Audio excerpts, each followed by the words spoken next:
Today, I'm going to share with you 3 hacks to crush online 1-2 no limit hold'em cash games. Let's get right to it.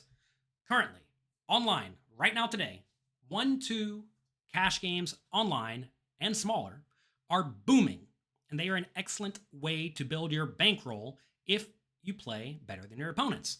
To beat these cash games, you need to understand a few very important GTO, game theory optimal principles, as well as some strong exploits to look for that will come up over and over and over. So, in this video, you're going to learn how to value bet more effectively so that you extract value with all your good hands. Next, you're going to learn how to adjust your bet size to really maximum exploit your opponents. And we're going to be discussing when to bluff on the river and which size to use. We are playing no limit hold'em, not one bet size only hold'em. Let's get right to it. The number one hack to crush 1-2 no limit games is to value bet relentlessly. Lots of money is made in the small stakes games by value betting often and focusing on getting paid. Too many players try to play like a game theory optimal solver, or they try to use fancy bets and fancy traps to really try to induce their opponents to do something crazy. But for the most part, when you're playing online and you don't know who your opponents are, that is not optimal and a waste of time and effort. If you want to crush 1-2, stop slow playing and value bet relentlessly over and over and over and over and over. Let's take a look at an example. Here we have the king, jack, offsuit. We raise from the hijack seat to 2.5 big blinds, and the big blind calls. Flop comes king, queen, 8. Big blind checks. This is a spot where you should be continuation betting this hand every single time. The pot's $7. The pot's $11. We're gonna go 7. Okay? Opponent calls. Turns a queen of diamonds. Opponent checks. This is a spot where you could be beat. You could be against a queen very easily. However, you could also be against a king or an 8 or a draw. So keep betting. Here we bet 15 into 25. The opponent calls. River is a 2 of spades. Opponent checks. You could be beat here, but you have the best hand the vast majority of the time because a lot of players will raise a queen on the turn. So opponent checks. We go $30 trying to get called by a marginal made hand. You always have to ask, what am I trying to get called by? We're trying to get called by a king or an 8. How much will a king or an 8 call? Some. Opponent calls. King 5. We scoop a nice pot. Now, so many people on the turn say, but if I bet 15 and they raise, what do I do? Well, I'll tell you what you do. You take your cards and you put them in the muck. Because most players are check raising in this spot with their best hands, and that's about it. So what are their best hands on the king, queen, 8, queen? The queen trips. Turns out a pair of kings loses to 3 queens. So fold. It is okay to value bet with the idea that you're going to fold if you get raised. A-okay. That is good, strong poker, especially against players who do not check raise anywhere near often enough, especially with draws. Now, if you're against a loose, aggressive, splashy maniac who will check raise every jack 10, every 10-9, every jack 9, every flush draw, well, then they're going to be bluffing too often. But that is not going to be the case against almost anyone in the 1-2 no-limit games online. Let's take a look at another spot. We have ace. Actually, this is for the next slide. We'll take a look at this one in just a second. Hack number 2 is to size up with your bluffs and size down with your value hands. This strategy alone has helped me consistently crush the small stakes games whenever I go to play them over the last 10 years. And I have been playing a ton online recently in 1-2 and lower games. This is a very, very simple and effective strategy. When you want your opponent to fold, bet larger, often a lot larger.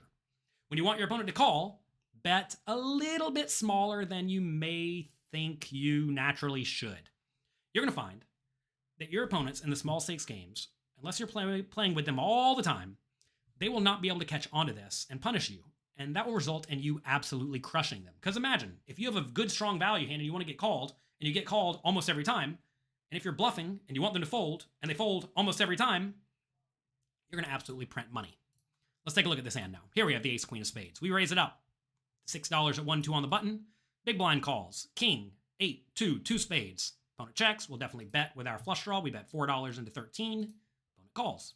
Turn is the nuts, 6 of spades. Believe it or not, sometimes your flush draws will come in. Opponent checks. Pot's $21.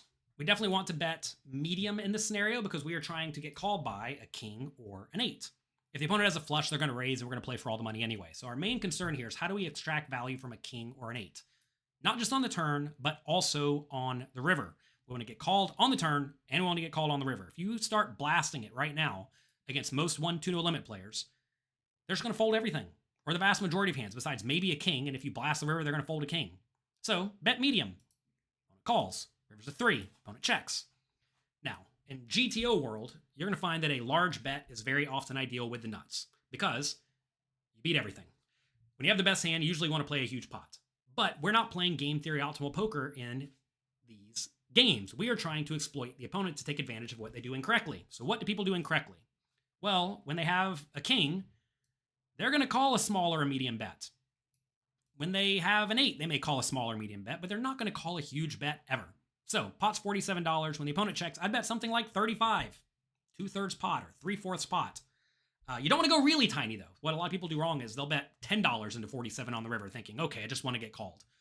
You got to realize the $10 bet has to get called about 3.5 times as often as the $35 bet to show the same expected value, and that's just not going to happen.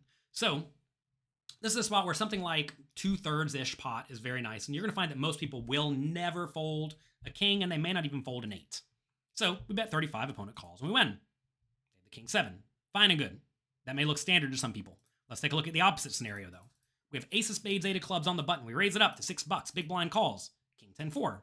2 spades. Opponent checks. We continuation bet small. Look familiar? We did the same thing last hand. Turns to 2 of spades. Opponent checks. Ace high flush draw. The kind of lacks showdown value is a really good hand to keep bluffing. We bet 15 into the 21. Opponent calls. River to 7 of diamonds. Opponent checks. Now, in the last scenario, we bet something like $35 in this spot to get called. But now we don't want to get called. And again, this may seem very straightforward, very simplistic, but it works. It's insane how well this works. This is a spot where you are going to want to blast it, something like 2 times the size of the pot. If you bet 3/4 pot or even pot, a lot of people will call with any king. But if you start making it 100 into the $50 pot, you're going to find your opponents aren't going to call unless they have a flush or 2 pair or a 3 of a kind. So blast it. We do go for the full 100. The opponent folds, and we win the pot. Now, this is a good, strong GTO poker. This is a great hand to bluff with using a big size because it blocks your opponent's flushes. However, again, we're not necessarily trying to play GTO poker here because we're going to be very skewed towards bluffs. What you want to pay attention to is if your opponent calls and what they call you with. Because if you do find that somebody calls you in this spot with a 10, well, this is not a good player to bluff in the future. This is the type of player who loves to find the call button. So against those players, maybe you bluff using a normalish size to try to get them off of junky pairs like pocket 5s or ace 4 or something like that. And instead, bet 2x pot with your nuts because you know your opponent thinks huge bets are bluffs. So that's not going to be most people, maybe 10% of the field or something like that, who will drastically over-hero call against huge bets. But when you find someone who pays off like a slot machine whenever you make the flush for a 2x pot bet, take notes and do the opposite of this to maximally exploit them hard. The slot machines pay off, I guess, only if you're Alan Kessler. All right, let's take a look at another spot. Hack number 3 is to fold early and often against large bets. Not against tiny bets, not against medium bets, but against large bets. You're going to find that most small stakes opponents will choose a bet size that matches their hand's strength. When they have a good, strong made hand or a high equity draw, they bet big. When they have a medium strength made hand or nothing, they bet small. And you're going to find that you can crush this strategy by drastically overfolding on the early betting rounds with your medium strength hands that don't really have a whole lot of potential to improve. So, if your hand does not have a whole lot of future playability and you're facing a big bet, just get out of the way. Let's take a look at pocket 5s. We raise. We don't raise. The hijack raises. We call the big blind. 9, 6, 4, 2 diamonds. We check. Opponent bets 12 into 13. Now, normally, pocket 5s on 9, 6, 4 is an okay hand. If the opponent bet $4 or even $7, we could stick around. But when they start betting 12 or over the size of the pot, you just got to fold. I mean, we do have a backdoor straight draw, but notice if we get a 5 of diamonds on the turn to make a set, well, now there's a flush and a straight there, which is not particularly great, right? So against a big bet, pocket fives is just a fold even in game theory optimal world, and it's especially going to be a fold exploitatively against most 1-2 opponents. So we have a pair. The board's not great for your opponent, but they're blasting it. That's all we need to see. Get out of the way. Now, of course, if your opponent blasts it all the time, maybe this goes out the window. You always have to figure out what your opponents do incorrectly and adjust logically. Don't think you can just autopilot and crush the games. You are going to need to use your brain and think a little bit. Next, we have pocket jacks. We raise it up. Button calls. Flop comes. King, queen, 6. Not a great flop for pocket jacks. We check. Opponent bets 7 into 13. Now, in game theory optimal world, you cannot fold this hand. This would be too tight of a fold. But if you consider this particular hand, it doesn't really have a whole lot of ways to improve, and if it improves to 3 of a kind, you could still be behind ace 10 or 10 9. Now, the opponent may not be bluffing those all that often, but if they are and you spike a jack, that's not great. And the problem here is if they are bluffing 10 9 or ace 10, they're probably going to keep betting the turn, and that's going to force you to fold. So, you lose to all the kings, you lose to all the queens. The draws have lots of equity. You block the most logical draw with jack 10, right? So that's kind of unlikely. So, overfold. This is another spot where we could be ahead, but if any more money goes in this pot at all, we hate it. We don't just dislike it, we hate it. So, exploitatively, overfold. May sound nitty, but this is how you go about crushing people who play a little too straightforwardly, and when they do use largish bet sizes, or if the board's just kind of bad for your range and really good for theirs, it's okay to bail out early. So that is it for today. If you enjoyed this video, click the like and subscribe button down below. To recap, my 3 hacks to crush online 1-2 games. Number 1 is to value bet relentlessly. Get that value. Don't be afraid of getting check raised. Hack number 2 is to size up when you're bluffing and size down when you're going for value. But again, pay attention to the people who think big bets are always bluffs and they call with everything, because then you can reverse this and really crush them. And hack number 3 is to fold early and often against large bets. Just because your hand started off okay pre-flop doesn't really matter a whole lot if your opponent wants to start loading money into the pot right off the bat. If you focus on these 3 things, you will crush 1-2 no limit hold'em. Good luck, have fun, thank you for being here, and I'll talk to you next time.